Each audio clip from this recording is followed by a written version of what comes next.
de la démocratie de coterie à la démocratie des partis politiques.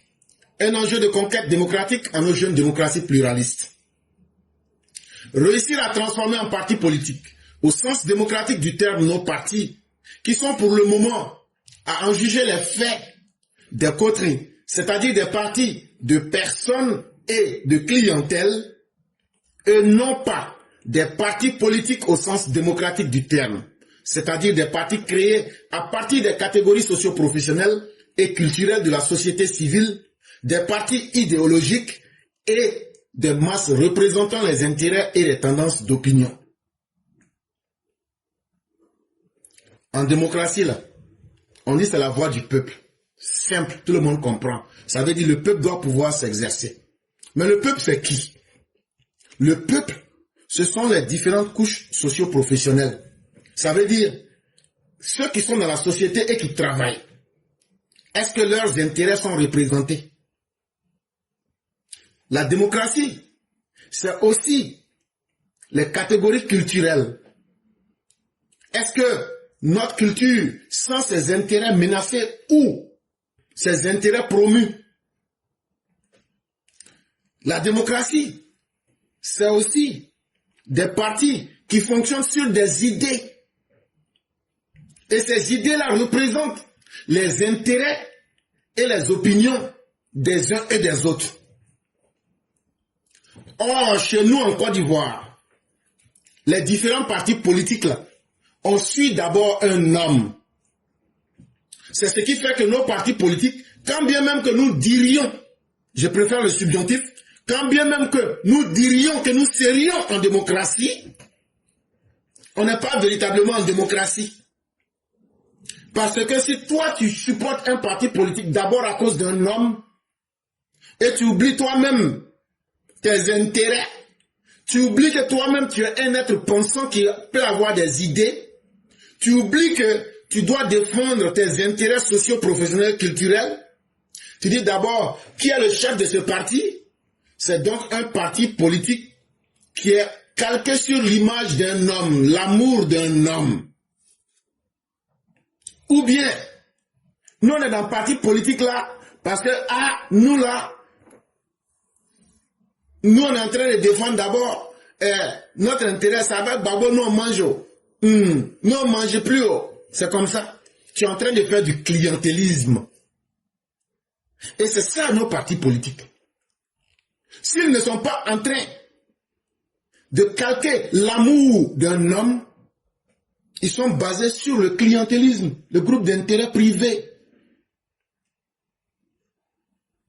Ah non, comme notre papa il était PDCI là, c'est pour ça que nous on est PDCI.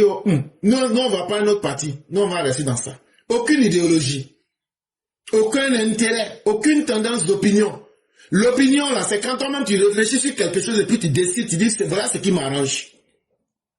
Est-ce que toi tu peux être dans un travail, vous formez un groupe professionnel et vous ne luttez pas pour vos intérêts? Donc si toi, tu es en train de supporter quelqu'un, à la femme là, comme on dit, il a souffert là-haut, et puis comme il est doula là, c'est pour ça que nous on l'aime là, c'est que tu n'as rien compris. Et malheureusement, c'est ça nos partis politiques. Et le pire dans l'histoire, c'est d'abord fait sur des bases culturelles, sur base de xénophobie. Le PDCI, c'est le parti des Baoulés. Le RDR, supposément le parti des gens du nord de la Côte d'Ivoire. Le FPI, PPACI est le parti des gens de l'ouest. Très bien. C'est du clientélisme.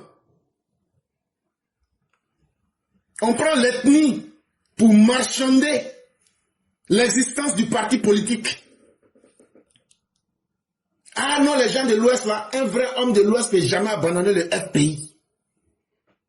C'est très bien. C'est ça qu'on appelle le clientélisme. On prend l'appartenance ethnique comme un objet de marchandage pour dire, comme tu es bêté, tu es dida là, toi là tu dois être un maudit parmi les didas. Parce que non, c'est pas possible. Toi tu viens parler comme ça. Donc tu es vendu. Et c'est pourquoi vous avez entendu le mot clientélisme. Ça veut dire client. S'il y a client, c'est qu'il y a marchandise. C'est pourquoi vous les entendez. Toi, tu es un vendu. Toi, tu es un vendu. Parce qu'eux ne peuvent pas concevoir, pardon. un parti politique qui est au-delà des appartenances ethniques, qui est au-delà de l'amour pour un individu.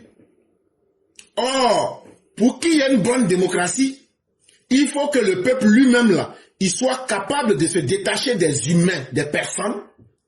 Il soit capable de se détacher de son clientélisme.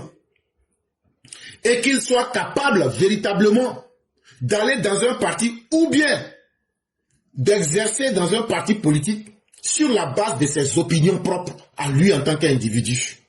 Pourquoi je suis au RHDP? Je suis au RHDP parce que Alassane Ouattara, depuis opposant, il a incarné certaines valeurs de justice sociale. Et quand il est venu, il a fait du mieux qu'il pouvait. C'est un exemple que je vous donne.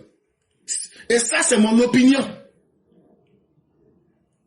Et aujourd'hui, il a une idéologie. Il est libéral centriste. Et voilà comment il agit. Est-ce qu'il contredit ce que l'idéologie de son parti dit? Par contre, Gbagbo est socialiste.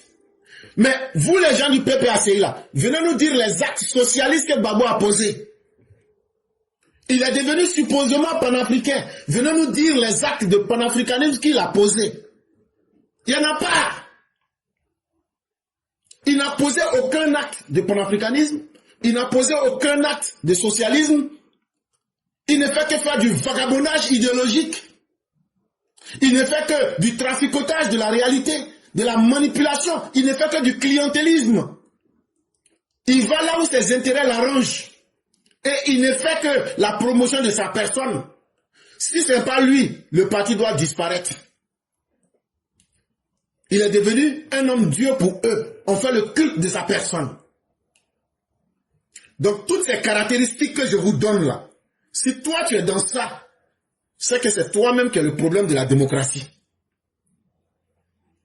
Parce que tu fais la promotion d'un homme, supposément Dieu, tu es dans le clientélisme, mais tu n'arrives pas à être capable de défendre tes opinions. Ça veut dire toi-même tes idées.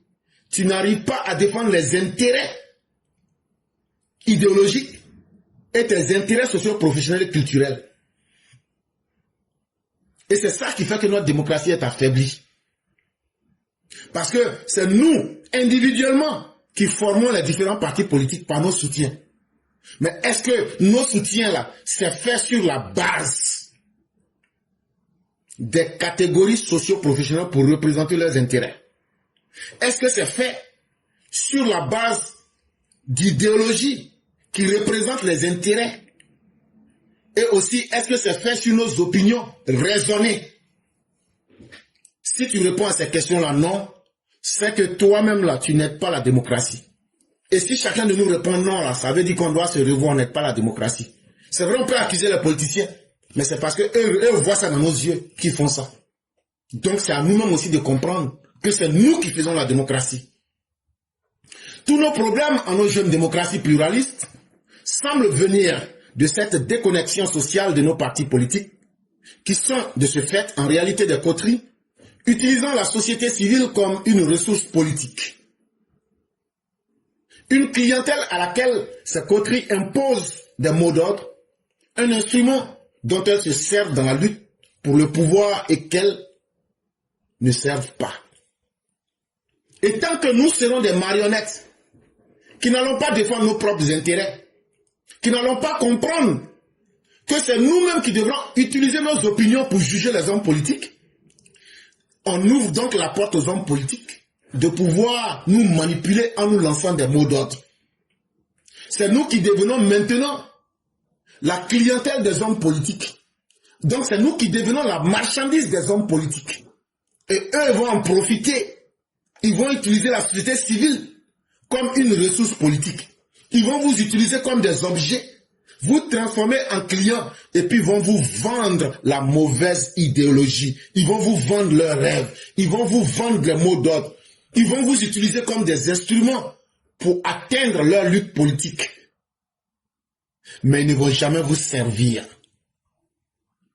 Est-ce que vous avez bien compris? Donc à vous-même de vous revoir et à chacun de nous de se revoir.